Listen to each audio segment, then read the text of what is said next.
sao. Eti o sa se ni yo na ko tie. Tawe na tawe adakeleke. Awese avera no. Tawe na Iye no ki awese. Osadio. Awese na adakeleke. Edekpe o. Tawe na tawe adakeleke.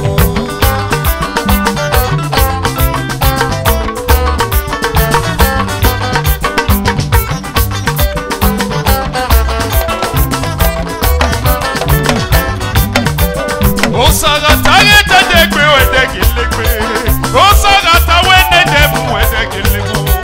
Eti roba iro no seti eti o isa o. Eti o sa se yo na ko era. Tawe Adio. adakeleke. Edekpe o. Tawe na tawe adakeleke. Edekelebu. Tawe na tawe adakeleke. Edekpe o. Tawe na tawe adakeleke. Avera no ki wawese. Wawese wawese wawese wawese.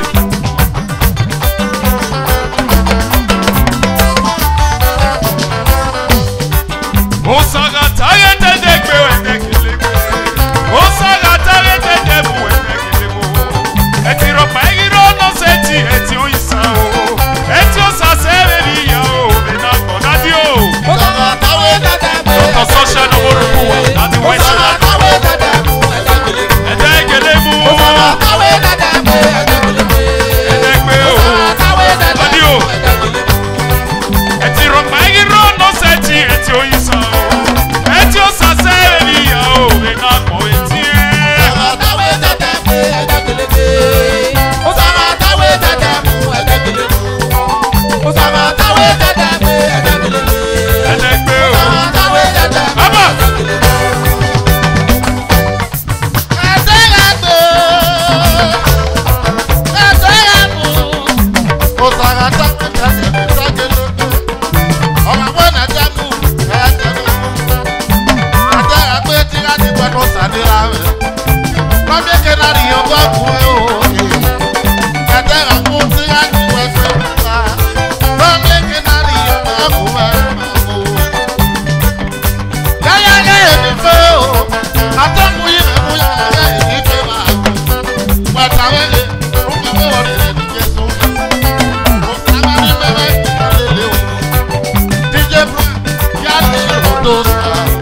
Osama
production.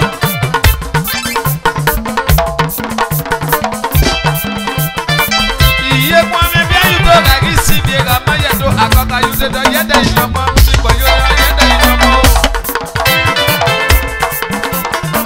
Urumena no dazinya umega makweni ye gwanuge komeni ga yo ga makweni sega gia e. Idia go bia yo bia le go danso. Oriri magu menyi mo pe mama o. Oki adi ade akponoga imi.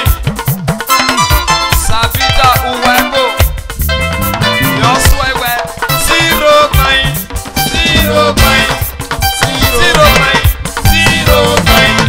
Alamande yuge.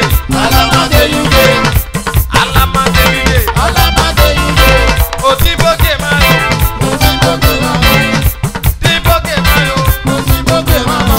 Apalo kalone. Ebise.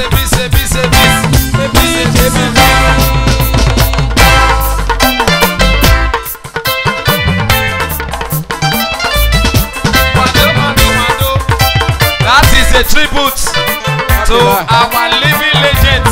He's still living while he's dead. Sabito Waibo. Oviyana Mwakwenodo.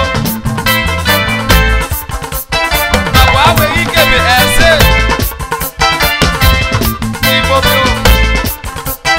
Irigbobi.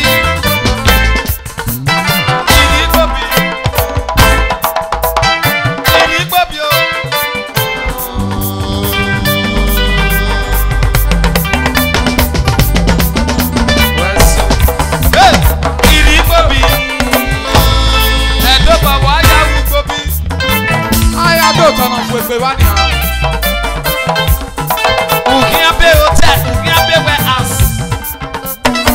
Yadebi Igbobi community. Gbogbo Gasaga Gitedo, Igbobi neni gele yo.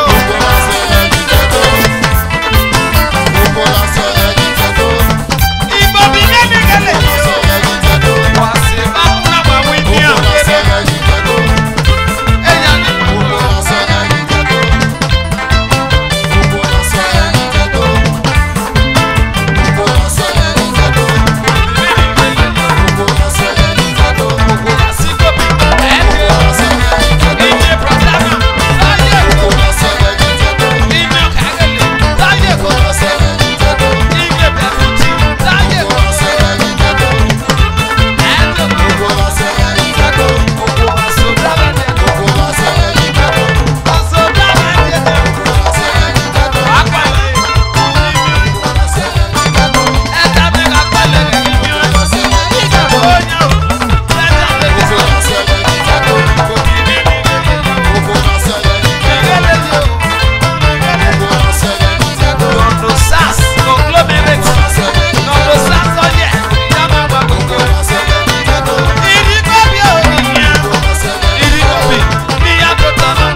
ya o egende kete de ba